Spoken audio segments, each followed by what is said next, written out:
വാഗ്ദാനം. ഒരിക്കലും ഈ വാഗ്ദാനം എന്ന് പറഞ്ഞ കവനന്റ്. ഈ കാഞ്ഞിരപ്പള്ളി രൂപതയുടെ പള്ളി ഇവിടെ കത്തോലിക്ക സഭയിൽ നിന്ന് വിട്ടുപോയ ഒരു വ്യക്തിയുണ്ട്, ആനത്താനം. അപ്പൊ ആനത്താനം ഇപ്പൊ മരിച്ചുപോയി. അദ്ദേഹം ഒരു വലിയൊരു 500 പേരുടെ ഒരു വലിയ ഗ്രൂപ്പൊക്കെ ഇട്ട് ഇപ്പൊ ആനത്താനം കഴിഞ്ഞപ്പോഴത്തേക്ക് അതിന്റെ കാലക്കോളം തീർന്നു. അദ്ദേഹത്തിന്റെ സഭയുടെ പേരാണ് കവനന്റ് പീപ്പിൾ. എന്താണ് അവരുടെ ഗ്രൂപ്പ്? ഒരു ദിവസം എന്നെ കാണാൻ വന്നപ്പോ പറഞ്ഞു, ഞങ്ങൾ കവനന്റ് പീപ്പിൾ ആണ്. ഞാൻ പറഞ്ഞു, കത്തോലിക്ക സഭയാണ് യഥാർത്ഥ കവനന്റ് പീപ്പിൾ. ഉടമ്പടിയുടെ മക്കൾ എന്ന് പറഞ്ഞ ആരാ? കത്തോലിക്ക സഭയാ. ഹല്ലേലൂയ. പത്രോസേ, നീ പാറയാകുന്നു, പാറമേൽ നീ എന്റെ സഭയെ പണിയുന്ന ഉടമ്പടി കൊടുത്ത ആർക്കാ? അതുകൊണ്ട് കവനന്റ് പീപ്പിൾ ഞങ്ങളാണ്. ഹല്ലേലൂയ, ഹല്ലേലൂയ, ഹല്ലേലൂയ. യേശുവേ നന്ദി. റോമ 9, എല്ലാവരും നേറ്റ് പറഞ്ഞ്. റോമ 9, ദൈവത്തിന്റെ വചനം ഒരിക്കലും പരാജയപ്പെട്ടിട്ടില്ല. വലതുകരം ഉയർത്തി പറ, ദൈവത്തിന്റെ വചനം ഒരിക്കലും പരാജയപ്പെട്ടിട്ടില്ല. അപ്പോ ഒരിക്കലും പരാജയപ്പെടാത്ത വചനമാണ് കേൾക്കുന്നത്. അടുത്തിരിക്കുന്ന വ്യക്തിയുടെ കൈക്ക് പിടിച്ചുകൊണ്ട് പറഞ്ഞ്, ഒരിക്കലും പരാജയപ്പെടാത്ത വചനമാണ് നമ്മൾ കേട്ടുകൊണ്ടിരിക്കുന്നതെന്ന് പറഞ്ഞു. ഹല്ലേലൂയ. സ്വരമുയർത്തി ഹല്ലേലൂയ. ശക്തിയോടെ ഹല്ലേലൂയ. ഉണർവോടെ ഹല്ലേലൂയ, ഹല്ലേലൂയ. അപ്പൊ ഒരിക്കലും ദൈവവചനം, വലതുകരം ഉയർത്തി പറ, ഒരിക്കലും ദൈവത്തിന്റെ വചനം പരാജയപ്പെടത്തില്ല. അപ്പൊ ലോകത്തിൽ പരാജയപ്പെടാത്ത ഒറ്റ കാര്യമേ ഉള്ളൂ, വചനം ഒരിക്കലും പരാജയപ്പെടില്ല. സ്വരമുയർത്തി പറഞ്ഞ്, വചനം ഒരിക്കലും, ഒരിക്കലും പറഞ്ഞു, ഒരിക്കലും വചനം ഒരിക്കലും പറഞ്ഞു ഒരിക്കലും പരാജയപ്പെട്ടില്ല. ദൈവത്തിന്റെ വചനം ഒരിക്കലും പരാജയപ്പെട്ടില്ല. പരാജയപ്പെടാത്ത വചനം കേട്ടാൽ എന്ത് സംഭവിക്കും? അടുത്തിരിക്കുന്ന കൂടപ്പുറപ്പനോട് ചോദിച്ചേ, പരാജയപ്പെടാത്ത വചനം കേട്ടാൽ എന്ത് സംഭവിക്കും? മംഗളവാർത്ത നടത്തും. സീറോ മലബാർ സഭയിലെ ഡിസംബർ 1 തൊട്ട് 25 വരെ എന്താ? പക്ഷെ ഫ്രാൻസിസ് മാർപ്പാപ്പ പറയുന്നത് കത്തോലിക്ക സഭയ്ക്ക് എന്നും മംഗളവാർത്തയാണ്. വചനം സ്വീകരിക്കുന്ന നിമിഷം തൊട്ട് എന്താ? വചനം സ്വീകരിക്കാൻ ഒരു ഹൃദയം ഉണ്ടെങ്കിൽ എന്താ? എല്ലാ ദിവസവും മംഗളവാർത്തയാണ്. കാരണം വചനം സ്വീകരിക്കാൻ നമുക്കൊരു ഹൃദയമുണ്ടോ എങ്കിൽ എന്ത് സംഭവിക്കും? മംഗളവാർത്ത നടന്നിരിക്കും. വലതുകരം എഴുതി പറ, മംഗളവാർത്ത നടന്നിരിക്കും. ഹല്ലേലൂയ. യേശുവേ നന്ദി, യേശുവേ ആരാധന. ഹല്ലേലൂയ, ഹല്ലേലൂയ. കരമുയർത്തി സ്വരമുയർത്തി ഹല്ലേലൂയ.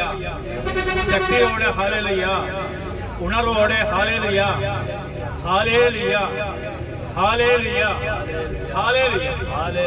ഇനി ശ്രദ്ധിച്ചേ, നിങ്ങൾ ഈ ബൈബിളിൽ ഈ 3 വചനങ്ങളെങ്കിലും നിങ്ങൾ അറിഞ്ഞിരിക്കണം. എന്താ വചനമെന്ന് അറിയാൻ വേണ്ടി സങ്കീർത്തനം 29:4 എല്ലാവരും എന്ന് പറഞ്ഞ്.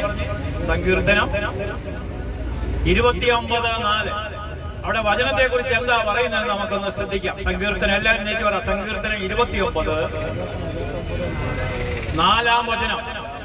ആ വചനം എങ്ങനെയാ പറയുന്നത്? കർത്താവിന്റെ സ്വരം ശക്തി നിറഞ്ഞതാണ്. കർത്താവിന്റെ സ്വരം എന്ന് പറഞ്ഞാൽ കർത്താവിന്റെ വചനം ശക്തി നിറഞ്ഞതാണ്. വലതുപേരും എത്തിപ്പറ, കർത്താവിന്റെ വചനം ശക്തി നിറഞ്ഞതാണ്. ഇടത്തും വലത്തിരിക്കുന്ന വ്യക്തിയോട് പറ, ദൈവത്തിന്റെ സ്വരം, ദൈവത്തിന്റെ വചനം ശക്തി നിറഞ്ഞതാണ്. വലതുപേരും എത്തി പറ, കർത്താവിന്റെ സ്വരം ശക്തി നിറഞ്ഞതാണ്. വലതുപേരും എത്തി പറ, കർത്താവിന്റെ സ്വരം എന്നെ ശക്തിപ്പെടുത്തും. അതുകൊണ്ടാണ് പരിശുദ്ധ അമ്മ പറഞ്ഞ, ശക്തനായവൻ എനിക്ക് വലിയ കാര്യങ്ങൾ ചെയ്തിരിക്കുന്നു. ഹല്ലേലൂയ. വചനം കേൾക്കുമ്പോൾ തന്നെ നമുക്ക് ശക്തി. എസെക്കിയേലിനോട് ദൈവവചനം പറഞ്ഞപ്പോൾ എസെക്കിയേല് ഇതാ ശക്തനായി. ആ എസെക്കിയേലിനോട് പറഞ്ഞു, നീ അസ്ഥികളുടെ അടുക്കൽ ചെന്ന് വചനം പറയാൻ പറഞ്ഞു. അസ്ഥികൾ രൂപാന്തരപ്പെട്ട് ഇതാ മനുഷ്യ രൂപങ്ങളായി തീർന്നു. ഹല്ലേലൂയ. ഇനി നമുക്ക് കാണാൻ സാധിക്കുന്നുണ്ട്, ദൈവവചനത്തെ കുറിച്ച് വീണ്ടും പറയുകയാണ്. ശ്രദ്ധിച്ച്, ഹെബ്രായർ 1:3. ഈ വചനം മറക്കരുത്. ഹെബ്രായർ 1:3 എല്ലാവരും നേരിട്ട് പറഞ്ഞു. ഹെബ്രായർ എഴുതിയ 1-ാം അധ്യായം 3-ാം വചനം. എന്താ അവിടെ വചനം പറയുന്നത്? അവൻ അവിടുത്തെ മഹത്വത്തിന്റെ തേജസ്സും സത്തയുടെ മുദ്രയുമാണ്. തന്റെ ശക്തിയുടെ വചനത്താൽ അവൻ എല്ലാറ്റിനെയും താങ്ങി നിർത്തുന്നു. തന്റെ ശക്തിയുടെ വചനത്താൽ അവൻ എല്ലാറ്റിനെയും താങ്ങി നിർത്തുന്നു. ലോകം മൊത്തം താങ്ങി. ഇങ്ങോട്ട് നോക്കി, എന്ന് വചനം പ്രഘോഷണം തീരുന്നു അന്ന് ലോകം അവസാനിച്ചു. അടുത്തിരിക്കുന്ന വ്യക്തിയോട് പറ, എന്ന് വചനം തീരുന്നു. അതുകൊണ്ടാണ് പ്രവാചകനായ ആമോസ് പറഞ്ഞത്, വചനമില്ലാത്തൊരു കാലം വരാൻ പോകും. ആ കാലം എന്ന് വരുന്നു അന്ന് ലോകം. പിന്നെയും വചനം കേൾക്കണമെന്ന് പറഞ്ഞ് നടക്കൂ. ഹല്ലേലൂയ.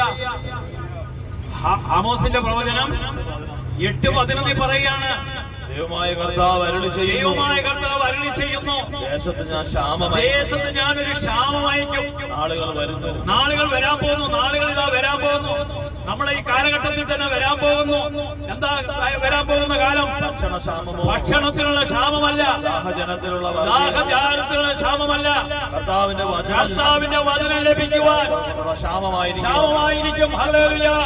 ദൈവത്തിന്റെ വചനം ഇനി പിൻവലിക്കുന്ന ഒരു നിമിഷം വരും. അന്ന് ലോകത്തിന്റെ അവസാനമായിരിക്കും. ഹല്ലേലൂയ. അന്ന് എന്ത് സംഭവിക്കും? അന്ന് അവർ കടൽ മുതൽ കടൽ വരെ, വടക്ക് മുതൽ കിഴക്ക് വരെയും അലഞ്ഞു നടക്കും. കർത്താവിന്റെ വചനം തേടി അവർ കണ്ടെത്തുകയില്ല. വചനപ്രഘോഷകരെ തേടി അലയും, അവർ കണ്ടെത്തത്തില്ല. ഹല്ലേലൂയ. അങ്ങനെ ഒരു ക്ഷാമം വരാൻ പോവുക. ആ ക്ഷാമത്തിന് മുമ്പ് എന്ത് സംഭവിക്കും? സക്രിയ 12:8. ആ ക്ഷാമത്തിന് മുമ്പ് ഒരു കാര്യം സംഭവിക്കും.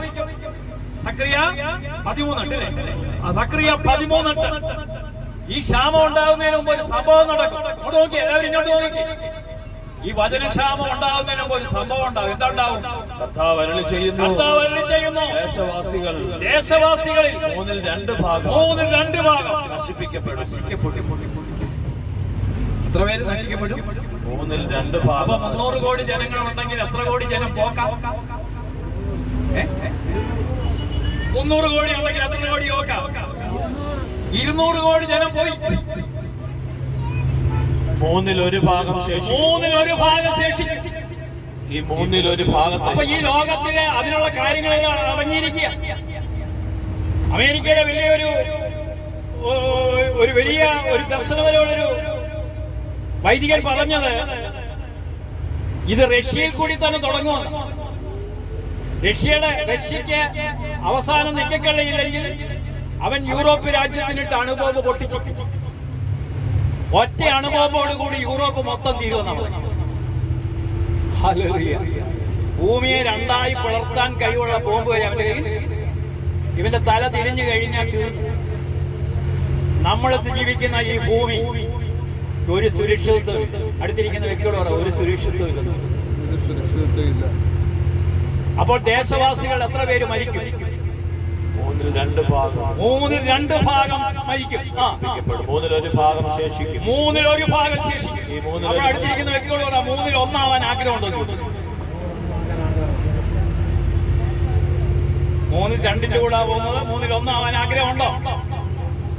എന്നിട്ട് എന്ത് പറയും? ഈ 1/3 ഭാഗത്തെ വെള്ളി എന്ന പോലെ ഞാൻ അഗ്നിശുദ്ധി വരുത്തും. സ്വർണം എന്ന പോലെ മാറ്റി പരിശോധിക്കും. അവർ എന്റെ നാമം വിളിച്ചപേക്ഷിക്കും. ഞാൻ അവർക്ക് ഉത്തരമരുളും. അവർ എന്റെ ജനമെന്ന് പറയും. ഞാൻ പറയും, കർത്താവിന്റെ ദൈവമെന്ന് അവരും പറയും. ദൈവമെന്ന് അവരും പറയും. ഇങ്ങനെ ഒരു ജനം ഉണ്ടാകാൻ പോകും. 800 കോടി ജനം അല്ലെങ്കിൽ 600 കോടി ഉണ്ടെങ്കിൽ 400 കോടി പോക്കാം. 1/3 ഭാഗമേ ശേഷിക്കത്തുള്ളൂ. ഹല്ലേലൂയ. അതുകൊണ്ടാണ് ഇപ്പോഴത്തെ മാർപ്പാപ്പ പറയുന്നത്, നിങ്ങൾ എല്ലാ ദിവസവും എഴുന്നേൽക്കുമ്പോൾ 2 പത്രോസ് 3:8 തൊട്ട് 14 വരെ വായിച്ചിട്ടേ കിടന്നുറങ്ങാവും. ഇത് വായിച്ചാൽ ജീവിതത്തിൽ ഒരു മനുഷ്യനും അഹങ്കരിക്കത്തില്ല. 2 പത്രോസ് 3:8 തൊട്ട് 14 വരെ വായിച്ച ഒരു മനുഷ്യനും അവൻ അഹങ്കരിക്കത്തില്ല. എന്താണ് അവിടെ പറയുന്നത്? പ്രിയപ്പെട്ടവരെ, ഇങ്ങോട്ട് നോക്കി, എല്ലാവരും ഇങ്ങോട്ട് നോക്കി. ഈ ബൈബിളിൽ പത്രോസ് ശ്ലീഹ വിളിക്കുന്ന പ്രിയപ്പെട്ടവരെ എങ്ങനെ? പ്രിയപ്പെട്ടവർ. പൗലോസ് ശ്ലീഹ വിളിക്കുന്ന വാത്സല്യ ഭാജനങ്ങളെ, യോഹന്നാൻ ശ്ലീഹ വിളിക്കുന്നത് കുഞ്ഞു മക്കളെ എന്നാണ് വിളിക്കുന്നത്. ഹല്ലേലൂയ. ഇനി ലൂക്കാശ്ലീഹ വിളിക്കുന്നത് അല്ലയോ ശ്രേഷ്ഠനായ തെയോഫിലോസ്. തെയോ എന്ന് പറഞ്ഞാൽ ദൈവം, ഫിലോസ് എന്ന് പറഞ്ഞാൽ മകൻ. അല്ലയോ ശ്രേഷ്ഠനായ ദൈവ മക്കൾ. അതുകൊണ്ടാണ് പത്രോസ്ലീഹ വിളിക്കുന്നതുകൊണ്ടാണ് നമ്മുടെ വൈദികരും മെത്രാന്മാരും ഒക്കെ കർത്താവിൽ പ്രിയരെന്ന് പത്രോസ്ലീഹ. അപ്പോൾ പ്രിയപ്പെട്ടവരെ, കർത്താവിന്റെ മുൻപിൽ ഒരു ദിവസം 1000 വർഷങ്ങൾ പോലെ. എങ്ങനെ ഒരു ദിവസം നമുക്ക് 1000 വർഷം എന്ന് പറയുന്നത്, പക്ഷെ ദൈവത്തിന് ഒരു ദിവസം ആയിട്ടേ വരും. ഒരു ദിവസം പ്രവർത്തിക്കുന്ന 1000 വർഷം മനുഷ്യൻ പ്രവർത്തിക്കുന്ന കാര്യം ദൈവത്തിൽ ഒരു ദിവസം. 1000 വർഷം ഒരു ദിവസം പോലെയാണ്. അപ്പൊ 2024 എന്ന് പറഞ്ഞാൽ ഈശോയുടെ മുമ്പിൽ എത്ര ആയി? 2 ദിവസമേ ആയിട്ട്. നമുക്ക് ആ 2024 ഈ സൂര്യന് കീഴിലേ ഉള്ളൂ സമയവും കാലം. സൂര്യന് മുകളിൽ ഇതൊന്നും ഇല്ല. ഹല്ലേലൂയ, ഹല്ലേലൂയ, ഹല്ലേലൂയ. അപ്പൊ ഇവിടെ വചനം പറയാ, കർത്താവിന്റെ മുമ്പിൽ ഒരു ദിവസം 1000 വർഷം പോലെയും 1000 വർഷങ്ങൾ ഒരു ദിവസം പോലെയുമാണ്. ഈ 2000 വർഷം ഇവിടുത്തെ വചനപ്രഘോഷകന്മാരും മെത്രാന്മാരും ആത്മാമാവരും ചെയ്യുന്ന കാര്യം കർത്താവിന് ഒരു ദിവസം മതി. ഇന്ന് കർത്താവ് വന്നാൽ ഈ നരേന്ദ്രമോദി ഉൾപ്പെടെ യേശുവേ എന്ന് വിളിക്കും. എല്ലാ മുട്ടും മടങ്ങും, എല്ലാ നാവും മടങ്ങും. അവന്റെ മുമ്പിൽ എല്ലാം മടങ്ങും. അവന്റെ മുമ്പിൽ മടങ്ങാത്ത മുട്ടുകളില്ല. അവന്റെ വരവിൽ എന്ത് സംഭവിച്ചു നോക്കിയേ. നിങ്ങൾ എന്നെ ഒന്ന് നോക്കുക. ഈ കർത്താവിനെ ഒരു ദിനമുണ്ട്. ഇങ്ങോട്ട് നോക്കി. ഇവിടെ ഇരിക്കുന്ന ജോണച്ചായൻ ഒരു ബർത്ത്ഡേ ഉണ്ട്. എന്നാ ബർത്ത്ഡേ? ഓർമ്മയില്ലേ? ബർത്ത്ഡേ അത് ഇംഗ്ലീഷ് മാസമല്ലേ ഓർക്കേണ്ടത്? മലയാള മാസം ഒരിക്കലും ഓർക്കരുത്. എന്താണെന്നറിയാമോ? നിങ്ങൾ ദിവസങ്ങളും മാസങ്ങളും ഋതുക്കളും വർഷങ്ങളും ആചരിക്കുന്നു പോലും. ചിങ്ങമാസം ആചരിക്കുന്നവനല്ല ക്രിസ്ത്യാനി, കർക്കിടക മാസം ആചരിക്കുന്നവൻ ക്രിസ്ത്യാനിയല്ല, ക്രിസ്ത്യാനി. അതുകൊണ്ടാണ് ദിവസങ്ങൾ ആചരിക്കരുത്, മാസങ്ങൾ ആചരിക്കരുത്, ഋതുക്കൾ ആചരിക്കരുത്. ഇവിടെ പറയും ഗലാത്യ 4:8 തൊട്ട് 10 വരെ. അത് പിന്നെ എടുക്കാൻ പറയാം. എടുത്ത് കഴിയുമ്പോൾ ഹല്ലേലൂയ. അപ്പൊ ഇവിടെ പറയുന്ന, അപ്പൊ സഹോദരിക്ക് ഒരു ബർത്ത്ഡേ ഉണ്ട്. എന്നാ? നവംബർ 30. എങ്കിൽ കർത്താവിന് ഒരു ദിനമുണ്ട്. അത് ബൈബിളിൽ എവിടെ പറയും? കർത്താവിന് ഒരു ദിനമുണ്ടെന്ന് യെശയ്യ 2:11. യെശയ്യ 2:12. കർത്താവിനൊരു ദിനമുണ്ട്. കർത്താവിനൊരു ദിനമുണ്ട്.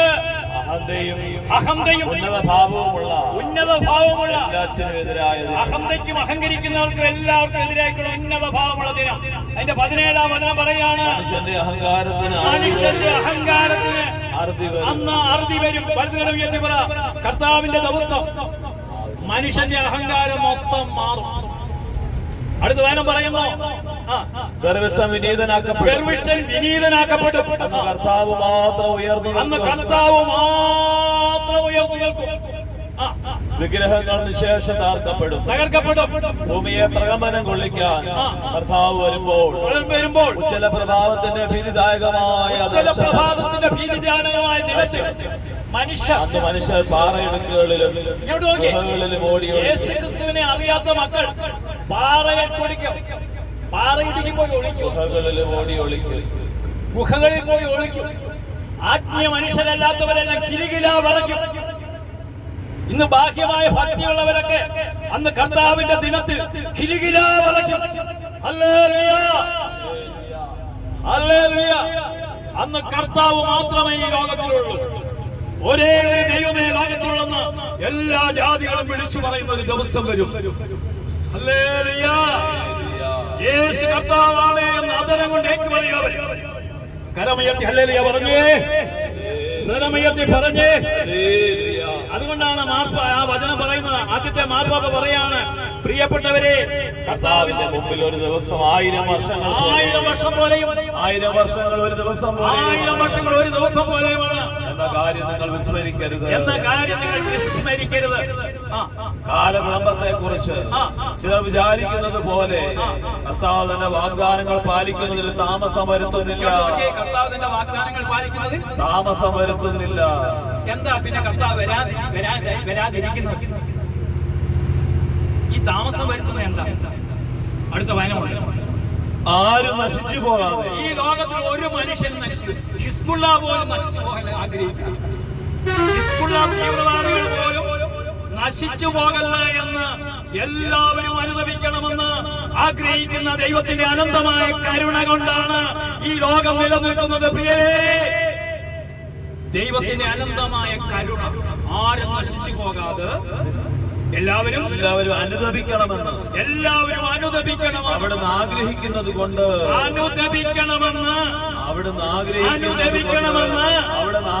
അവിടുന്ന് ആഗ്രഹിക്കുന്നത് കൊണ്ട് ദീർഘക്ഷമ കാണിക്കുന്നതേ ഉള്ളൂ.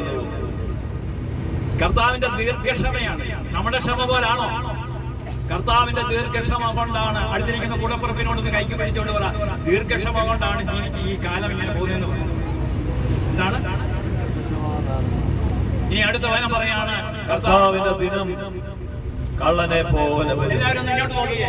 കർത്താവിന്റെ ദിനം എങ്ങനെ വരും? കർത്താവിന്റെ ദിനം കള്ളനെ പോലെ വരും. എന്താ ഈ സിംഹത്തെ പോലെ വരുമെന്നും പൂച്ചയെ പോലെ വരുമെന്നും കുരുക്കനെ പോലെ വരുമെന്നൊന്നും പറയാത്ത എന്താ കള്ളനെ പോലെ വരുമെന്ന്? എന്താ ഈ കള്ളനെ പോലെ വരുമെന്ന് പറഞ്ഞു?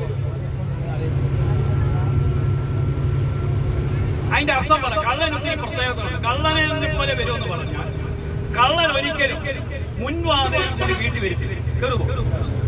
കള്ളൻ ഏത് വാതിൽ കൂടിയേ വരും? അതിന്റെ അർത്ഥം എന്നാ? നിന്റെ ബാഹ്യമോടികളിൽ കൂടി ഒന്നുമല്ല, നിന്റെ ഹൃദയത്തിലേക്ക് അദ്ദേഹം വരുന്നത്. നിന്റെ നിക്ഷേപം ഇരിക്കുന്നിടത്ത് അവൻ വരുന്നത്.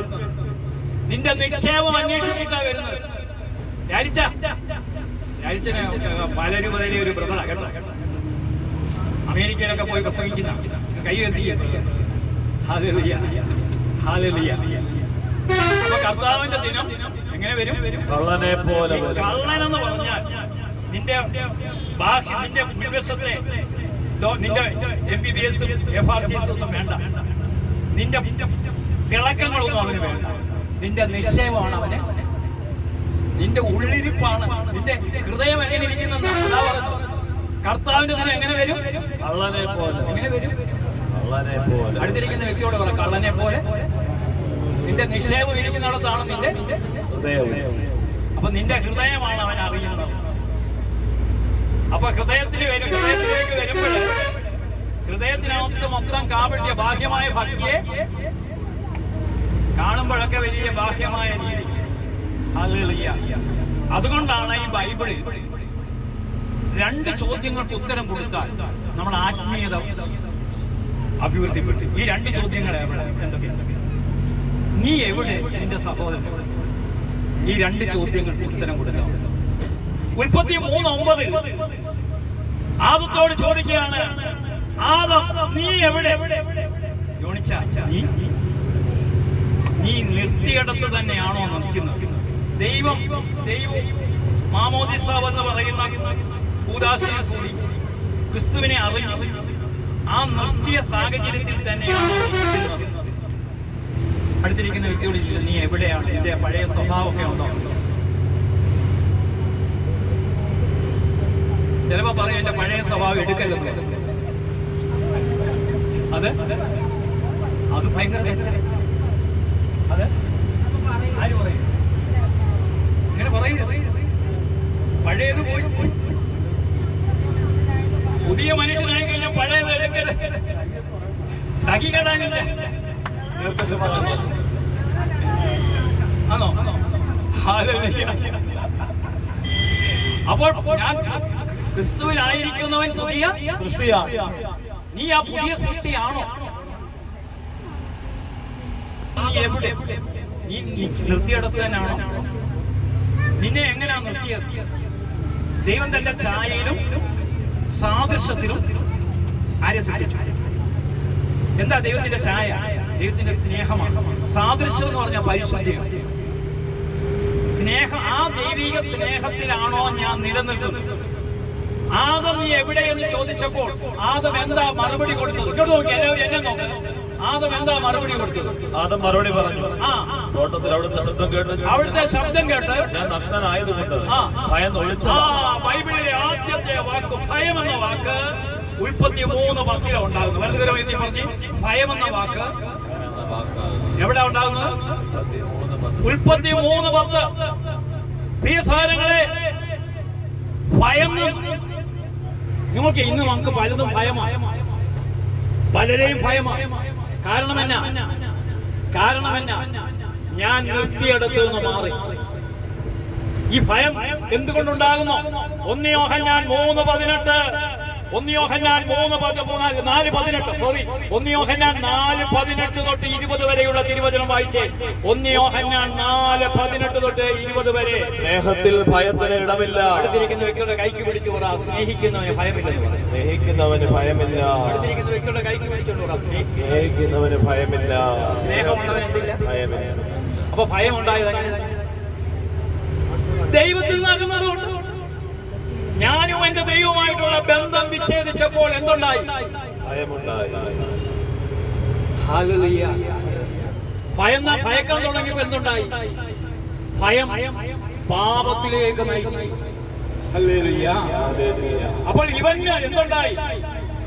അപ്പോൾ സ്നേഹത്തിന് ഭയത്തിന് ഇടമില്ല. അടുത്ത വചനം പറയുന്നു, പൂർണ്ണമായ സ്നേഹം ഭയത്തെ ബഹിഷ്കരിക്കുന്നു. ഈ പൂർണ്ണമായ സ്നേഹം എങ്ങനെയാണ് നമുക്ക് തിരിച്ചു കിട്ടിയത്? മാമോദീസ എന്ന് പറയുന്ന കൂദാശയിൽ കൂടി ഞാൻ പൂർണ്ണമായ സ്നേഹത്തിൽ എത്തിച്ചേർന്നു. അപ്പോൾ എനിക്ക് ഭയമുണ്ടോ? സ്നേഹത്തിന് ഭയത്തിന് ഇടമില്ല. അപ്പോൾ പൂർണ്ണമായ സ്നേഹം ഭയത്തെ ബഹിഷ്കരിക്കുന്നു. കാരണം ഭയം ശിക്ഷയെക്കുറിച്ചാണ്. ദൈവിക സാന്നിധ്യം അവന്റെ അടുക്കൽ വന്നപ്പോൾ അവൻ എന്തുണ്ടായി? ഭയമുണ്ടായി. എന്താ ഭയമുണ്ടായത്? അവനിലെ സ്നേഹം നഷ്ടപ്പെട്ടു. അങ്ങനെ സ്നേഹം നഷ്ടപ്പെട്ടപ്പോൾ അവനൊരു പുത്രനുണ്ടായി. ആ പുത്രന്റെ പേരെന്നാ? കായേൻ. എന്താണ്? ഹല്ലേലൂയ. ഹല്ലേലൂയ. അപ്പൊ ഈ ആദം ദൈവത്തിനെതിരെ പാപം ചെയ്തു. അപ്പോൾ കായേൻ ആർക്കെതിരെ പാപം ചെയ്തു? കായേന് ദൈവത്തിനും മനുഷ്യനുമെതിരെ പാപം ചെയ്തു. ഉൽപ്പത്തി 3:9 ആദം നീ എവിടെ എന്ന് ചോദിക്കുമ്പോൾ ഉൽപ്പത്തി 4:9 വായിച്ചേ. ഉൽപ്പത്തി 3:9 ശ്രദ്ധിച്ചേ, നിങ്ങൾ ബൈബിൾ നോക്കിക്കേ. ഉൽപ്പത്തി 3:9 ശ്രദ്ധിച്ചേ. ഉൽപ്പത്തി 3:9 നീ എവിടെ എന്ന് ചോദിച്ചപ്പോൾ ഉൽപ്പത്തി 4:9 എന്താ പറയുന്നത്? കർത്താവ് കായേനോട് ചോദിച്ചു, സഹോദരൻ ആബേൽ എവിടെ? നിന്റെ സഹോദരൻ ആബേൽ എവിടെ? നിന്റെ സഹോദരൻ എവിടെ? നീ നിന്റെ സഹോദരൻ തമ്മിൽ ലഭ്യതയിലാണോ? ഉത്തരം കൊടുത്തേ മതിയാവും. സഹോദരനെ നിരപരാധിയാണ്.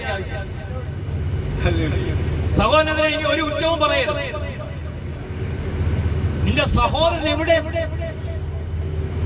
ചോദ്യത്തിന് മറുപടി കൊടുക്കും. എങ്ങനെയാ? അപ്പോൾ സഹോദരൻ എന്തെടുത്തു? സഹോദരൻ ചോദിക്കുകയാണ്, ഞാൻ എന്റെ സഹോദരന്റെ കാവൽക്കാരനാണ്.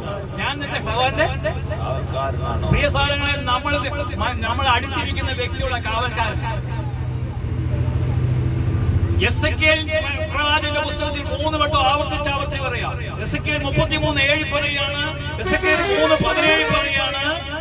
എന്താ പറയുക? എസെക്കിയേൽ 33:7 അല്ലെങ്കിൽ എസെക്കിയേൽ 33:7 പറയുക. 13:17 പറയാണ്, ആ മനുഷ്യപുത്ര, ഇസ്രായേൽ ഭവനത്തിന്റെ കാവൽക്കാരനായി ഞാൻ നിന്നെ നിയമിച്ചിരിക്കുന്നു. അടുത്തിരിക്കുന്ന കൂടപ്പുറപ്പിനോട് പറയാം, ഞാൻ താങ്കളുടെ കാവൽക്കാരനാണ്. താങ്കളുടെ ഇത് കാവൽക്കാരന്റെ പ്രത്യേകത. കാവൽക്കാരനെ കാവൽക്കാരൻ ഉറങ്ങിയാൽ കള്ളം എന്ന് കയറും.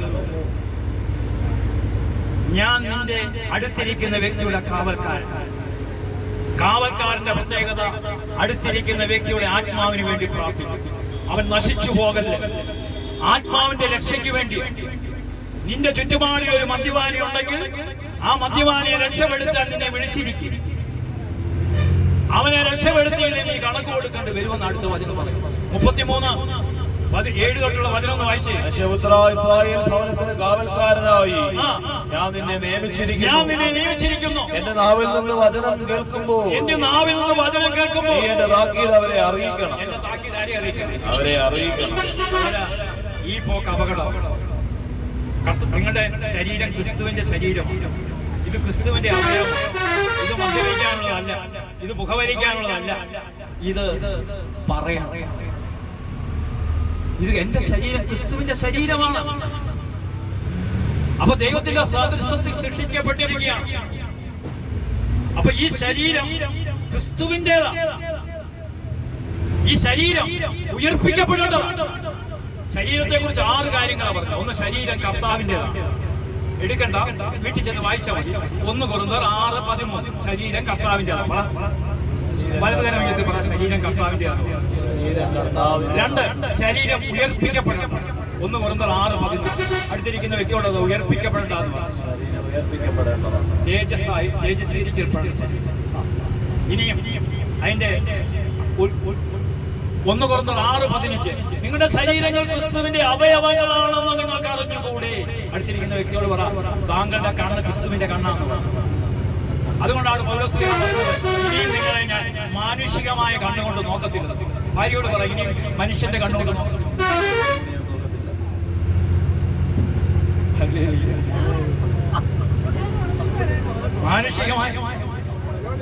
മാനുഷികമായ കണ്ണുകൾ കൊണ്ട് ഞാൻ നിങ്ങളെ, ഹല്ലേലൂയ, ഈ കണ്ണ് ക്രിസ്തുവിന്റെ കണ്ണാണ്.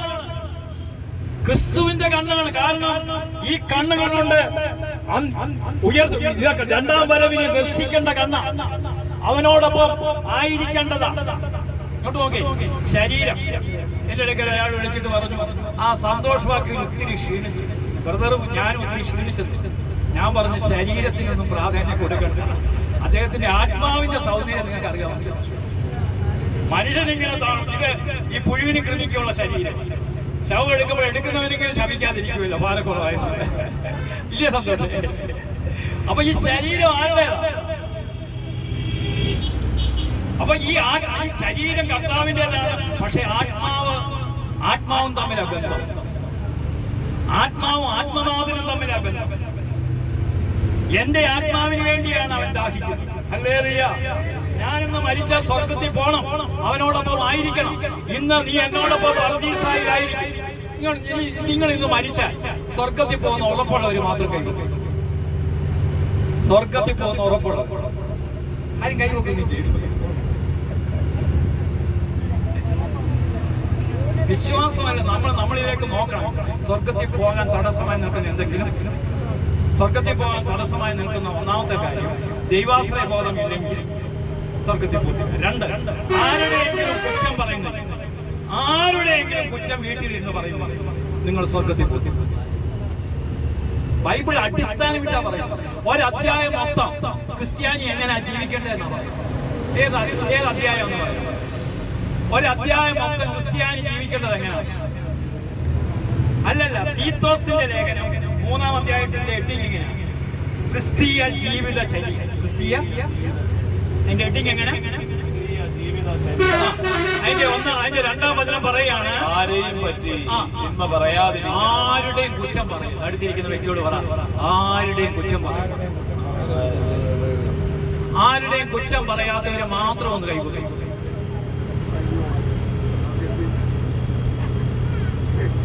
ആരെപ്പറ്റി തിന്മ പറയാതിരിക്കുക. ആരെപ്പറ്റി തിന്മ പറയാതിരിക്കുക. നമ്മൾ കുമ്പസാരിക്കേണ്ട ഒന്നാമത്തെ പാപം. നിങ്ങൾ നോക്കേ, നമ്മള് പൂണ്ടി മാതാവിന്റെ അവിടെ ചെല്ലുമ്പോൾ എല്ലാവരെയും കുമ്പസാരിക്കും. തമിഴിൽ അച്ഛൻ ഇരിക്കുന്നെങ്കിലും മലയാളം അച്ഛൻ. അപ്പൊ നിങ്ങൾ ആദ്യം കുമ്പസാരിക്കൊണ്ട് ചെല്ലുമ്പോൾ ആദ്യം പറയുന്നത് കുമ്പസാരിച്ചിട്ട് എത്ര നാളാണ്? ഒരാഴ്ചയെങ്കിലും ഒരാഴ്ച. അത് ആദ്യം പറയും. 2ാമത്, ആരെ കുറിച്ചെങ്കിലും കുറ്റം പറയുന്നുണ്ടെങ്കിൽ അവരുടെ പേരുകളെല്ലാം പറയും. ഞാൻ ഇന്നവരുടെയൊക്കെ കുറ്റം പറഞ്ഞു, അങ്ങനെ പറഞ്ഞു കുമ്പസാരിച്ചിട്ടുണ്ടോ? പിന്നെ എങ്ങനെ വാമോചനം കിട്ടും? നമ്മൾ ശരിക്കും അതാണ് ആരെ പറ്റി തിന്മ പറയാതിരിപ്പാൻ. ഇനി 2, കലഹങ്ങളിൽ നിന്ന് ഒഴിഞ്ഞു നിൽക്കുക. കലഹമുള്ളിടത്ത് ഇങ്ങോട്ട് നോക്കി, കലഹമുള്ളിടത്ത് ദൈവവുമില്ല, ദൈവമാതാവില്ല. ഞാനൊരു കാര്യം പറയും, ഇങ്ങോട്ട് നോക്കി. മണർകാട് പള്ളിയിൽ മാതാവ് വരണമെന്ന് ഓർത്തഡോക്സ് സഭയും പാത്രികീയ സഭയും എന്ന് രമ്യപ്പെടുമോ അന്ന് മാത്രമേ മാതാവ് അവിടെ വരുത്തുള്ളൂ. അല്ലാതൊന്നും മാതാവ് വരുത്തില്ല. നിങ്ങൾ പറയുന്ന പോലെ ചെണ്ടമേളം അടിച്ചായിരുന്നു മാതാവ്. ഐക്യമില്ലാത്തടത്ത് ബലിയില്ല, അവിടെ ബലിയിൽ കർത്താവ് വരുത്തില്ല എന്ന് രമ്യപ്പെട്ടോ. അനുരഞ്ജനരായി തീർന്നിടാം, അവൻ ഒരു പീഠം ഒരുക്കിയിടാം. ഹല്ലേലൂയ. അനുരഞ്ജനമില്ലാതെ ബലിയുണ്ടോ? ഹല്ലേലൂയ. അപ്പൊ ആരെ പറ്റി തിന്മ പറയാതിരിക്കാനും, കലഹങ്ങളിൽ നിന്ന് ഒഴിഞ്ഞു നിൽക്കാൻ, കലഹങ്ങളിൽ നിന്ന് ഒഴിഞ്ഞിരിക്കാനും, സൗമ്യരായിരിക്കാനും, എല്ലാ മനുഷ്യരോടും മര്യാദ പ്രകടിപ്പിക്കാൻ. നിങ്ങൾ ഈ മാർപ്പാപ്പയെ കുറ്റം പറയും. മാർപ്പാപ്പ പറഞ്ഞ എല്ലാ മനുഷ്യരോടും തികഞ്ഞ മര്യാദ പ്രകടിപ്പിക്കാനാണ് ഞാൻ ഇന്തോനേഷ്യയിൽ വന്നത്. അതല്ല, എന്നിട്ട് അവിടുത്തെ ഇന്തോനേഷ്യയിലെ പ്രധാനമന്ത്രിയോട് പറഞ്ഞു, ഞാൻ വന്നിരിക്കുന്നത് ക്രിസ്തുവിന് ബലിയർപ്പിക്കാനാണ്, എനിക്ക് ബലിപീഠം ഉണ്ടാക്കി തരണം. എന്ത് ഉണ്ടാക്കി തരണമെന്ന് പറഞ്ഞു? ലോകത്തിൽ നാഴികയില്ലാത്ത ബലിപീഠം ആ മുസ്ലിം രാജ്യം ഒരുക്കി കൊടുത്തു. അവിടെ ബലിയർപ്പിച്ചത് ക്രിസ്തുവിന് വേണ്ടി. ആ ബലി അർപ്പണത്തിൽ കൂടി എത്രയോ മുസ്ലിങ്ങളെ രക്ഷപ്പെടുമെന്ന് നിങ്ങൾക്ക് അറിയാമോ? നമ്മളിരുന്ന് വീട്ടിലിരുന്ന മുസ്ലിങ്ങളുടെ കുറെ പേരെ ചാറ്റും ചീറ്റും ചെയ്തുകൊണ്ടിരിക്കുക. നിനക്ക് ഇതുകൊണ്ട് നിന്റെ കുടുംബം രക്ഷപ്പെടും. എല്ലാവരും ക്രിസ്തുവിലേക്ക് ആകർഷിക്കപ്പെടും. ഈ ലോകത്തിലെ 800 കോടി ജനങ്ങളും യേശു ക്രിസ്തു മാത്രമേ ഒരേ ഒരു ദൈവമുള്ളൂ. അവനിലേക്ക് ആകർഷിക്കപ്പെടാൻ നീ അവരുടെ കാര്യങ്ങളിൽ നിന്ന് കുറ്റപ്പെടുത്തിയാൽ അവര് വരും. നീ ഹിന്ദുക്കളെ നിന്ന് കുറ്റപ്പെടുത്തിയാൽ അവര് വരും. നിന്റെ ജീവിത വിശുദ്ധി കാണണം. ഇന്തോനേഷ്യയുടെ പ്രധാനമന്ത്രി കൈകൂപ്പിക്കൊണ്ട് പറഞ്ഞു, ഫ്രാൻസിസ് പാപ്പ, താങ്കൾ കൂടി ഞങ്ങൾ അല്ലാഹുവിനെ കാണുന്നു. ഹല്ലേലൂയ. പ്രിയ സഹോദരങ്ങളെ, ഇതൊക്കെയാണ് നമ്മൾ മനസ്സിലാക്കേണ്ടത്. കൊള്ളയിരുന്ന് ചാറ്റ് ചെയ്യുകയല്ല ചെയ്യേണ്ടത്. നിനക്ക് എത്ര പേരെ ക്രിസ്തുവിലേക്ക് അടുപ്പിക്കാൻ എത്തിച്ചിട്ടുണ്ട്? അതുകൊണ്ടാണ് മാർപ്പാപ്പ പറയുന്നത്, സഭ അമ്മയല്ല ആയയാണ്. ആയയുടെ പ്രത്യേകത എന്ത്? ആയയുടെ പ്രത്യേകത എന്ത്? കൊച്ചിനെ കുളിപ്പിക്കും. അമ്മ എന്താ? അമ്മ കുഞ്ഞുങ്ങൾക്ക് പുതിയ പുതിയ എത്ര പേരെ സഭയിൽ ചേർത്ത് ഉള്ള സ്കൂളും കോളേജും ഇങ്ങനെ കുളിപ്പിച്ചുകൊണ്ടിരിക്കുക. എത്ര പേരെ ചേർത്ത്, എത്ര പേരെ നമ്മൾ സഭയിലേക്ക് ചേർത്തു. ഹല്ലേലൂയ. അതുകൊണ്ട് നീ നിന്റെ ജീവിത വിശുദ്ധി പ്രാപിക്കണം. അപ്പൊ ആരെ പറ്റി കലഹങ്ങളിൽ നിന്ന് ഒഴിഞ്ഞു നിൽക്കുക. ക്രിസ്തീയ കുടുംബത്തിൽ അടുത്തിരിക്കുന്ന വ്യക്തിയോട് പറ, കലഹം ഉണ്ടാക്കരുത്. കലഹം ഉണ്ടാക്കാത്തവന്റെ പേരാണ്. കലഹമുണ്ടോ? ഉണ്ടോ? ജപമാല ചൊല്ലിക്കൊണ്ട് പ്രയോജനമുണ്ടോ? നന്മ നിറഞ്ഞ മറിയമേ എന്ന് ചൊല്ലണമെങ്കിൽ നന്മയുള്ളവര് മാത്രമേ ചൊല്ലാൻ പാടുന്ന മതത്തെ നന്മ എന്റെ ഹൃദയത്തിൽ ഇല്ലെങ്കിൽ പിന്നെ എങ്ങനെ നന്മ നിറഞ്ഞ മറിയം ചൊല്ലിയിട്ട്? നന്മയുള്ളവൻ കുറ്റം പറയും. ഞാനും ബോൾസന്റോറും തമ്മിൽ 20 വർഷമാണ്. ഇന്നേ നാഴി വരെ പരസ്പരം കുറ്റം പറഞ്ഞിട്ടുണ്ട്. എന്റെ സഹോദരൻ, നിങ്ങൾ കുറ്റം പറയരുത്. കുറ്റം പറയുമ്പോഴാണ് ആദ്യത്തെ കുറ്റം പറച്ചിലാണ് പറുദീസ നഷ്ടപ്പെട്ടത്. നീ എനിക്കൊരു കൂട്ടിന് തന്ന ഈ സ്ത്രീ കാരണമാണ് ഇവള് വന്ന് കയറിയതോടുകൂടി എന്റെ അതപ്പതരം. അങ്ങനെയൊക്കെ പറയാറുണ്ട്. ചൈന കണ്ടിരിപ്പോ ചൈന കൈ നോക്കി ഇപ്പോഴേ.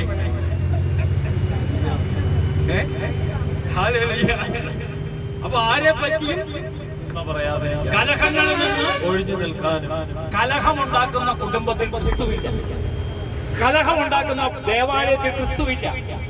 കലഹങ്ങളിൽ നിന്ന് ഒഴിഞ്ഞിരിപ്പാനും സൗമ്യരായിരിക്കാനും എല്ലാ മനുഷ്യരോടും തികഞ്ഞ മര്യാദ പ്രകടിപ്പിക്കുക. ലോകത്തിലെ 800 കോടി ജനങ്ങളോട് എന്ത് വേണം? തികഞ്ഞ മര്യാദ. അതാ മാർപ്പാപ്പ പറഞ്ഞത്, പാലസ്തീനികൾ ചത്തുകിടക്കുന്ന കണ്ടുകൊണ്ട് സന്തോഷിക്കുന്ന ഒരു പാപ്പയല്ല ഞാൻ. അവരും ദൈവത്തിന്റെ മക്കൾ. യുദ്ധം ഒരിക്കലും ദൈവത്തിൻ്റെതല്ല.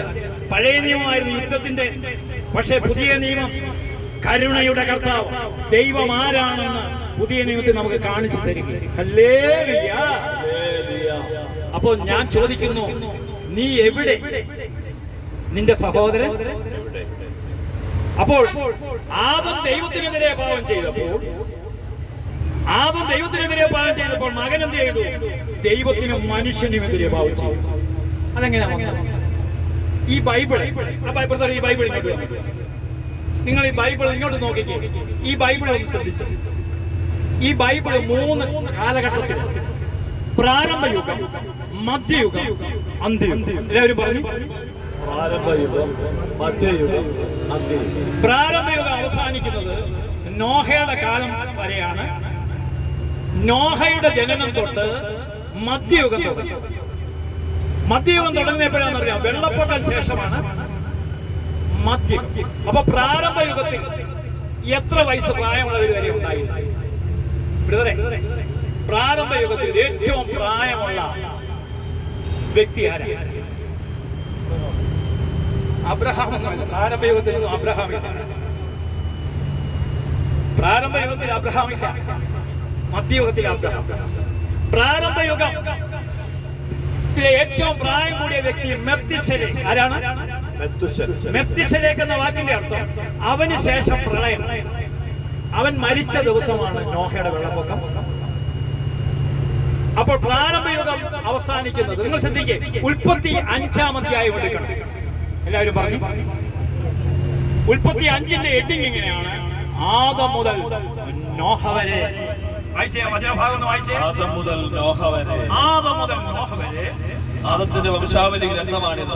ആദത്തിന്റെ വംശാവലി ഗ്രന്ഥമാണിത്. ദൈവം മനുഷ്യനെ തന്റെ സാദൃശ്യത്തിൽ സൃഷ്ടിച്ചു. ഇനി എല്ലാവരും എന്നെ ശ്രദ്ധിക്കണേ.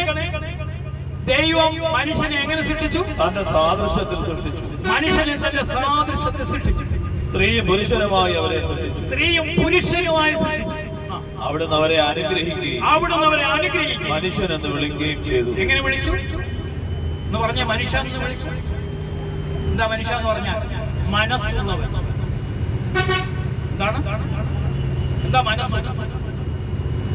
താങ്കളുടെ വേദന എന്റെ വേദനയാണെന്ന് പറയുന്നതിനാണ് മനുഷ്യൻ. സന്തോഷിന്റെ വേദന എന്റെ വേദനയാണെന്ന് പറഞ്ഞ അതിന്റെ പേരെന്താ? ഞാൻ മനുഷ്യൻ. ഇന്ന് മനുഷ്യനിൽ മനുഷ്യനുണ്ടോ? ഇന്ന് മനുഷ്യനിൽ മനുഷ്യനുണ്ടോ? അപ്പൊ ദൈവമാണ് മനുഷ്യനെന്ന്. ആ മനുഷ്യൻ എങ്ങനെയായിരുന്നു? ദൈവത്തിന്റെ സാദൃശ്യത്തിൽ. അപ്പൊ ഈ മനുഷ്യൻ എങ്ങനെയാ ഈ സാദൃശ്യം നഷ്ടപ്പെടുന്നു? അടുത്ത വനം പറയുന്നു, ആദത്തിന് 130 വയസ്സായപ്പോൾ അവന്റെ സാദൃശ്യത്തിലും ഛായയിലും ഒരു പുത്രൻ ജനിച്ചു. അപ്പൊ ദൈവത്തിന്റെ ഛായ മാറി ആരുടെ സാദൃശ്യമായി? ആദത്തിന്റെ ഛായ സാദൃശ്യം.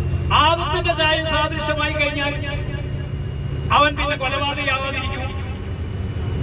ആദത്തിന്റെ സാദൃശ്യത്തിലുള്ള മക്കളുടെ ആണ് നമ്മൾ മാമോദീസായി കൂടി ആ ഉത്ഭവഭാവം എന്ന് പറയുന്ന ആദത്തിന്റെ സാദൃശ്യത്തെ ഇല്ലാതാക്കി ദൈവ സാദൃശ്യത്തെ ഞാൻ പിടികിട്ടി. അതാണ് മാമോദീസ മുക്കുക എന്ന് പറഞ്ഞത്. മാമോദീസ മുക്കുന്ന സമയത്ത് നീ വീട്ടിലിരുന്ന് മദ്യക്കുപ്പികൾ പൊട്ടിക്കാൻ പാടില്ല. ദൈവത്തിന്റെ സാദൃശ്യത്തിൽ വന്നതുകൊണ്ട് ഈ കൂദാശയെ വളരെ ഭയഭക്തി ബഹുമാനത്തോടു കൂടിയാണ്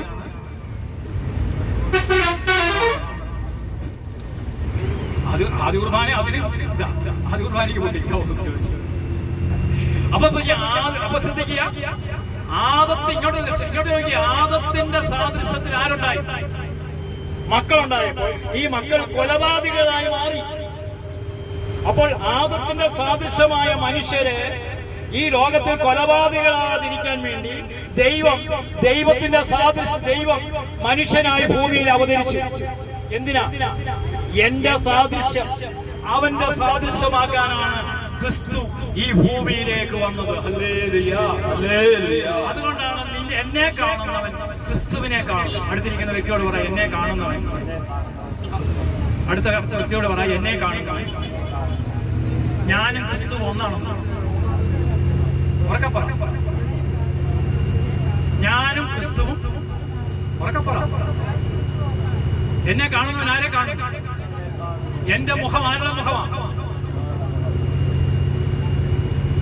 എന്റെ സാദൃശ്യം ആരാണ്? അപ്പൊ ക്രിസ്തുവിന്റെ സാദൃശ്യമാണെങ്കിൽ എന്റെ രൂപവും ഭാവവും ക്രിസ്തുവിനേതുപോലെ ആണെങ്കിൽ അപ്പോൾ ഞാൻ ആരാ? മറ്റൊരു ക്രിസ്തുവാണ്. അടുത്തിരിക്കുന്ന വ്യക്തിയോട് പറഞ്ഞ ഞാൻ മറ്റൊരു ക്രിസ്തുവാണ്. ഹല്ലേലൂയ, ഹല്ലേലൂയ.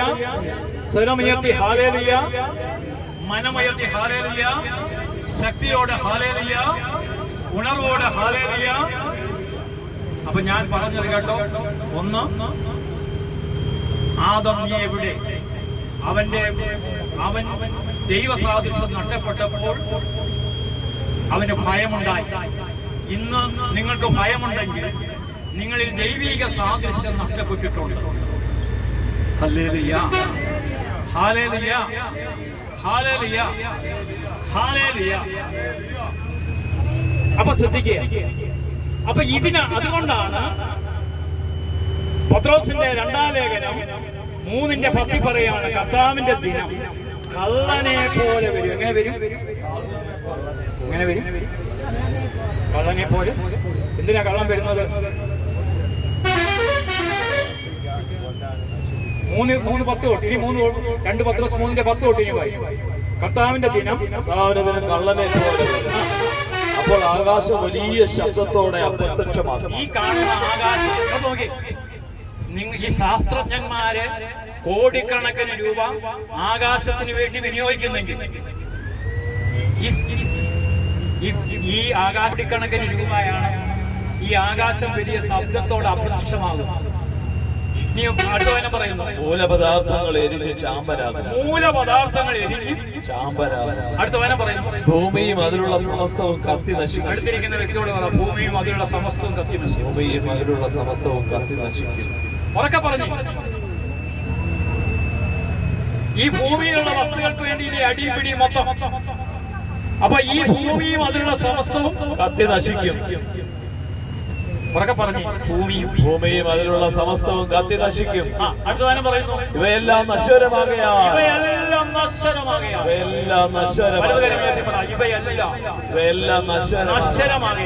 വിശുദ്ധിയോടും ദൈവഭക്തിയോടും കൂടെ ജീവിക്കുന്നതിൽ നിങ്ങൾ എത്ര ശുഷ്കാന്തിയുള്ളവരായിരിക്കണം. നിങ്ങൾ എത്ര ശുഷ്കാന്തിയുള്ളവരായിരിക്കണം.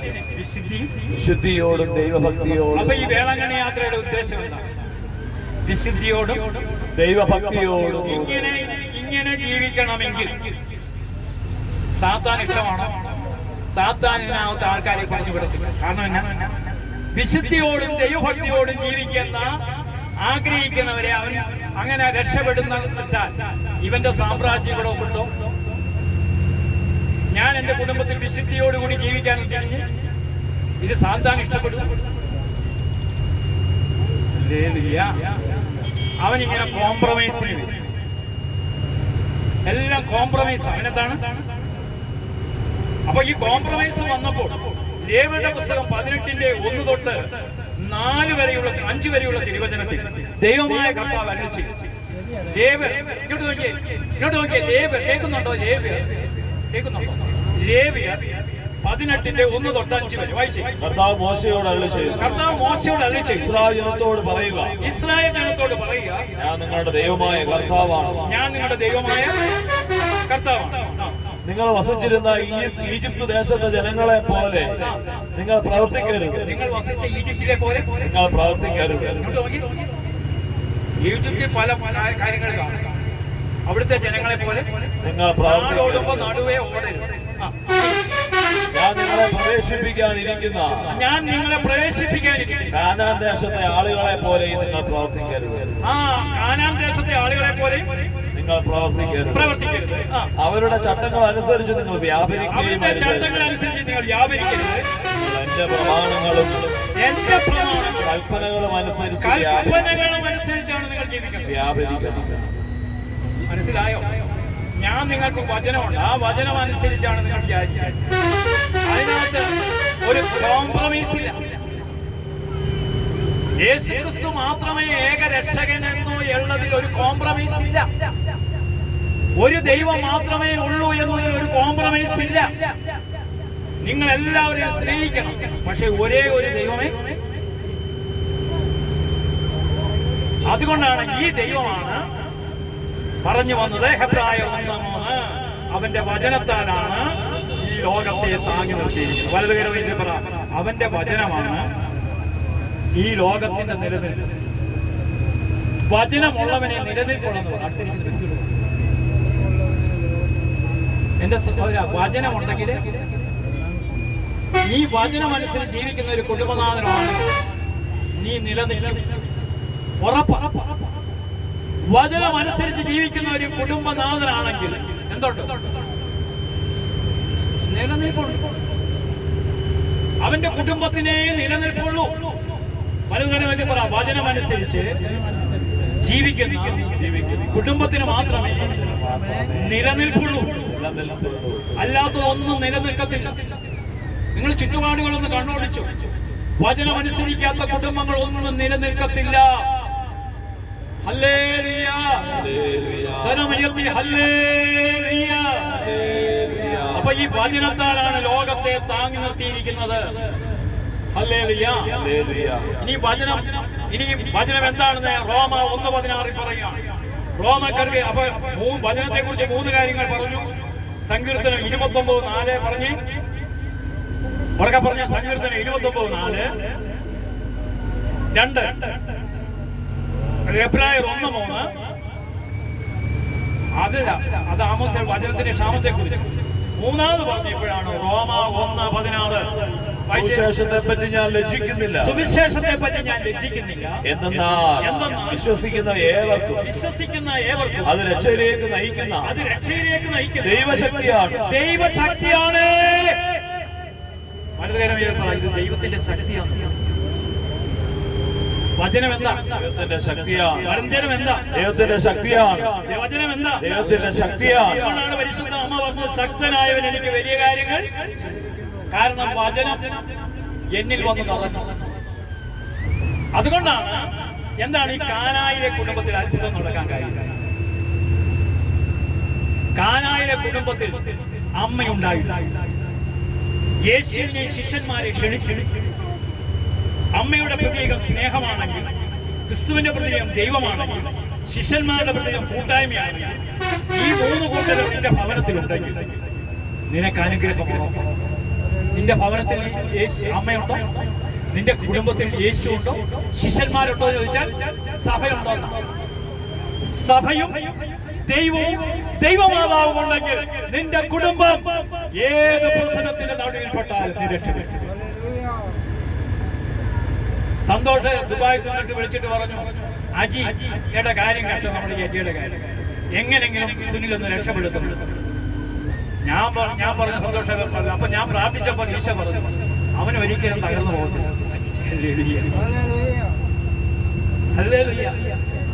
അപ്പൊ പ്രിയ സഹോദരങ്ങളെ ശ്രദ്ധിച്ചേ, ദൈവത്തിന്റെ വചനം ഒരു പ്രാവശ്യം കേട്ട് ആ വചനത്തിന് വേണ്ടി പ്രാർത്ഥിക്കുന്ന അനേകരുണ്ട്. സന്തോഷം വിളിച്ചു പറഞ്ഞപ്പോൾ 17ഓളം ധ്യാന കേന്ദ്രങ്ങൾ അജിക്ക് വേണ്ടി വിളിച്ചു പ്രാർത്ഥിച്ചു. എന്നിട്ട് ഷൈനിയെ വിളിച്ചപ്പോൾ ഷൈനി ഫോൺ എടുക്കത്തില്ല. ഇനി ഒരു കോംപ്രമൈസ് ഇല്ലെന്ന് പറഞ്ഞു. ഇപ്പൊ കോംപ്രമൈസ് ആയി. ഞാന് ഈ നമ്മള് പാലായിൽ നിന്നുള്ള ട്രിപ്പ്, ആ ട്രിപ്പ് ഈ പുന്നമുട്ടിലൊക്കെ ആക്കിയെന്ന് പറഞ്ഞത് പാലായിൽ നിന്ന് നമുക്ക് ആവശ്യപോലെ ആളിനെ കിട്ടും. ഇപ്പൊ സണ്ണിതോട് തന്നെ പറഞ്ഞില്ലേ, രാജിപതി തന്നെ പറഞ്ഞില്ലേ, ഇപ്പുറത്തൊന്ന് പറഞ്ഞായിരുന്നു ഞാനൊരു 10 പേരെ കൂടെ കൊണ്ടുവരുക. എന്തിനാ പുന്നമുട്ടി നാക്കി നോക്കി? ഈ ട്രിപ്പിൽ ആള് പറഞ്ഞാൽ കുറെ പേരെങ്കിലും നോക്കുന്ന നമ്മളെ ഏതായാലും ഇതുകൊണ്ടൊന്നും ഭൂമി നിക്ഷേപം ചെയ്ത് വെക്കാനൊക്കെ ഇവര് ആളില്ലെങ്കിൽ ഇവര് കണ്ടോട്ട്, നമുക്ക് ആളില്ലെങ്കിലും ഇത് പണം കണ്ടോട്ട് നടത്തുന്ന ഒരു ട്രിപ്പല്ല സന്തോഷം. സ്വർഗത്തിലേക്ക് നോക്കി മാത്രമുള്ള യാത്ര. ഇവിടെ ആത്മീയതയുള്ളവന് മാത്രം ഇതിനകത്ത് വന്ന് കയറാനൊക്കെ, അല്ലാത്ത ഒരു വ്യക്തി ഇതിനകത്ത് വന്ന് ഇത് പരിശുദ്ധ അമ്മ നടത്തുന്നു. നിങ്ങൾ ഈ വളവുമുള്ള ഇടത്ത് ഇരുന്നിട്ട് നീ വളവ് നിങ്ങൾ അറിയുന്നു കാര്യം എന്നാ? ദൈവവചനം കേട്ടുകൊണ്ടിരിക്കുമ്പോൾ പ്ലെയിൻ പോകുന്ന പോലെ നിങ്ങൾ തോന്നുന്നു. ഹല്ലേലൂയ, കരമുയർത്തി ഹല്ലേലൂയ, സ്വരമുയർത്തി ഹല്ലേലൂയ.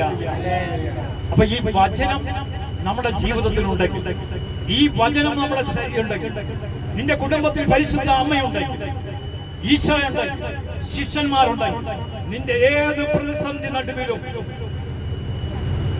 എന്താണ് സന്തോഷിന്റെ 30 വയസ്സ് കഴിഞ്ഞിട്ട് സന്തോഷം വിശ്വാസത്തോട് പ്രാർത്ഥിച്ചപ്പോൾ സന്തോഷം ഉദ്ദേശിക്കാത്തതിനേക്കാൾ നല്ലൊരു പയ്യനെ, നല്ലൊരു കുടുംബത്തെ കൊണ്ട് കൊടുത്തു. അതിന്റെ അർത്ഥം എന്നാ? അത് കൊണ്ട് കൊടുത്തപ്പോൾ ഇത് സാത്താൻ ഇഷ്ടപ്പെടാത്തതുകൊണ്ട് കൊച്ചിനെ കൊണ്ടുവന്നൊന്ന് ഒരുക്കി. സാത്താന്റെ തന്ത്രം. പക്ഷെ അതിലും നമ്മൾ വിജയിക്കും. ഹല്ലേലൂയ. അപ്പൊ ഇത് ഇവിടെ നിങ്ങൾ ശ്രദ്ധിച്ച, നിങ്ങളൊന്ന് ശ്രദ്ധിച്ചു. അപ്പൊ നിങ്ങൾ ശ്രദ്ധിച്ച്, ദൈവവചനം എന്റെ ഹൃദയത്തിൽ ഉണ്ടെങ്കിൽ ഈ വചനത്താലാണ് ഞാൻ നയിക്കപ്പെടുന്നത്. ഞാൻ ഒരിക്കലും തകർന്നു. ഹല്ലേലൂയ, ഹല്ലേലൂയ, ഹല്ലേലൂയ. കരങ്ങളുയർത്തി ഹല്ലേലൂയ പറഞ്ഞു. അതുകൊണ്ടാണ് ഞാൻ ആരംഭത്തിൽ പറഞ്ഞത്, ദൈവത്തിന്റെ വചനം ഒരിക്കലും പരാജയപ്പെട്ടിട്ടില്ല. കഴിഞ്ഞ ക്ലാസ് ഞാൻ പറഞ്ഞല്ലോ, ജീവിതത്തിൽ ഒരുപാട് തകർച്ചയുള്ള മകൻ 112ാമത്തെ വേളാങ്കണ്ണി യാത്രയിൽ വന്നു. ഞാൻ ഇങ്ങനെ പറഞ്ഞു, ദൈവത്തിന്റെ വചനം ഒരിക്കലും പരാജയപ്പെടത്തില്ലെന്ന് പറഞ്ഞതിന് ശേഷം 40ാം സങ്കീർത്തനം 17ാം വചനം 40 പ്രാവശ്യം ഏറ്റുപറഞ്ഞു പ്രാർത്ഥിച്ചു. 40 ദിവസം തുടർച്ചയായിട്ട് ചൊല്ലിക്കൂ, ദൈവം നിന്റെ ജീവിതത്തിൽ ഇടപെടുന്നു. 10 ദിവസം കഴിഞ്ഞിട്ട് പറയുക, അവരെ എന്റെ ജീവിതത്തിൽ ദൈവം ഇടപെടും. 40ാം സങ്കീർത്തനം 17ാം വചനം കഴിഞ്ഞ പ്രാവശ്യം എഴുതിയെടുത്തതാണ്. ഓർക്കുന്ന വചനം ഏതാ? 40ാം സങ്കീർത്തനം 17ാം വചനം പറയുകയാണ്, ഞാൻ ദരിദ്രനും പാവപ്പെട്ടവനുമാണ്, കർത്താവിന് എന്നെ പറ്റി കരുതലുണ്ട്. എല്ലാവരും ഒന്ന് പറഞ്ഞു, ഞാൻ ദരിദ്രനും പാവപ്പെട്ടവനാണ്. ഇത് പറയുന്ന ദാവീദ് മഹാരാജാവ്. എന്താ ഈ ദാവീദ് മഹാരാജാവ് പറയുന്നത്? ഞാൻ ദരിദ്രനും പാവപ്പെട്ടവനുമാണ്. അന്ന് ഈ സഭാപണ്ഡിതന്മാര് പറയുന്നത്, അന്നത്തെ ദാവീദിന്റെ സാമ്രാജ്യവും ദാവീദിന്റെ സമ്പത്തും വെച്ച് നോക്കുമ്പോൾ ഇന്നത്തെ മുകേഷ് അംബാനി ദാവീദിന്റെ 10-1 സമ്പത്തുള്ളവനല്ല. അതിന്റെ അർത്ഥം, ഒരു ഭൂമി കുലുക്കം വന്നാൽ, ഒരു തകർച്ച വന്നാൽ ഒറ്റ ദിവസം കൊണ്ട് തീരാനുള്ളതേ ഉള്ളൂ ലോകത്തിലെ എല്ലാ കോടീശ്വരന്മാരും. അതുകൊണ്ടാണ് കർത്താവ് പഠിപ്പിച്ച പ്രാർത്ഥനയെ പറഞ്ഞ്, അന്നൊന്ന് വേണ്ട ആഹാരം. നാളെ ഒരു ഭൂമി കുലുക്കം വന്നാൽ ഈ കോടീശ്വരന്മാരൊക്കെ ആരായിരിക്കും? അതുകൊണ്ടാണ് പറഞ്ഞ, ഞാൻ ദരിദ്രനും പാവപ്പെട്ടവനുമാണ്. എന്നാൽ എങ്കിലും കർത്താവിന് എന്നെ പറ്റി കരുതലുണ്ട്. അടുത്തിരിക്കുന്ന വ്യക്തിയോട് പറയാം, എന്റെ ദൈവത്തിന് എന്നെ പറ്റി കരുതലുണ്ട്. എന്താണ്? ഇപ്പൊ വാടക വീട്ടിലാണോ കഴിയുന്നത്? എങ്കിൽ കർത്താവിന് ഒരു കരുതലുണ്ട്. എന്താ എന്താ കരുതലുണ്ട്? ഈ വാടക വീട്ടിൽ ദിവസം കഴിയുക എന്നുള്ള ഒരു കരുതലാക്കണം. നമ്മളെക്കാൾ കൂടുതൽ കരുതലുണ്ട്. നമ്മൾ വിചാരിക്കും നമുക്ക് നമ്മുടെ മക്കളെ കുറിച്ചുള്ള നമുക്ക് മാത്രമേ കരുതലുള്ളൂ. എങ്കിൽ ഇതിനേക്കാൾ വലിയ കരുതലാകും. അടുത്തിരിക്കുന്ന വ്യക്തിയോടെ കൈക്ക് പിടിച്ചോണ്ട് പറ, കൂടപ്പുറമെ താങ്കളെ കുറിച്ച് വലിയൊരു കരുതലുണ്ട്. എന്തുണ്ട്? എന്നിട്ട് അടുത്ത കാര്യം പറയുന്നു, ഞാൻ അങ്ങനെ സഹായകനും വിമോചകനുമാണ്. അങ്ങനെ സഹായനും വിമോചകനുമാണ്. എന്റെ ദൈവമേ വൈകരുത്. എന്റെ ദൈവമേ, നീ എന്റെ ജീവിതത്തിൽ ഇടപെടാൻ വൈകല്ലേ. ഇത് 5 പ്രാവശ്യം പറഞ്ഞു. ഒന്ന് സ്തുതിച്ച്, എന്റെ ദൈവമേ എന്റെ ജീവിതത്തിൽ ഇടപെടാൻ വൈകല്ലേ. ഒന്ന് സ്തുതിച്ച്, എന്റെ സഹായകനും വിമോചകനുമാണ്. എന്റെ ദൈവമേ വൈകല്ലേ, വൈകല്ലേ എന്ന് പറഞ്ഞ് സ്തുതിച്ച്. എന്റെ സഹായകനും വിമോചകനുമാണ്. എന്റെ ദൈവമേ വൈകരുത്. എന്റെ സഹായകനും വിമോചകനുമാണ്. എന്റെ ദൈവമേ വൈകരുത്. എന്റെ സഹായകനും വിമോചകനുമാണ്. വൈകരുതേ. ഞാൻ ദരിദ്രനും പാവപ്പെട്ടവനുമാണ്, എങ്കിലും കർത്താവിനെ എന്നെ പറ്റി കരുതലുണ്ട്. അങ്ങനെ സഹായകനും വിമോചകനുമാണ്. എന്റെ ദൈവമേ വൈകരുതേ. എന്റെ ദൈവമേ, എന്റെ വിഷയങ്ങളിലേക്ക് ഇടപെടാൻ വൈകരുതേ. എന്റെ ജീവിതത്തിലേക്ക് കടന്നു വരാൻ വൈകരുതേ. എന്റെ രോഗപീഠകള്, അവസ്ഥകള്, എന്റെ സമർച്ചയിലേക്ക്, ദൈവമേ വൈകരുതേ. ബുദ്ധിമുട്ടുകളിലേക്ക് വൈകരുതേ. ജീവിതത്തിലേക്ക് കടന്നു വരണമേ. എന്റെ പാവഭാരങ്ങളിലേക്ക്, എന്റെ നൊമ്പരങ്ങളിലേക്ക്, തകർച്ചകളിലേക്ക്, സമാധാനമില്ലാത്ത ജീവിതാവസ്ഥയിലേക്ക്